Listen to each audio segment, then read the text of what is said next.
گزاری جب صبح ہوئی، زادرہ ختم ہو چکا ہے اور دن چل رہا ہے، سورج اپنی کرنیں بکھیرنے لگا۔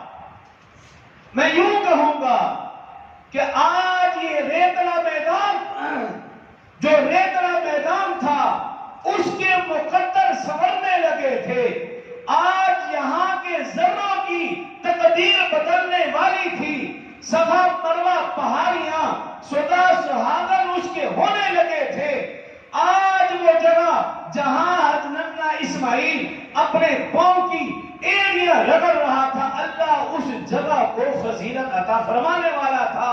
وہ جگہ جس کو قرآن نے وادی غیر ذی زر کہا، آج وہ جگہ مر جائے خلائق بننے والی تھی۔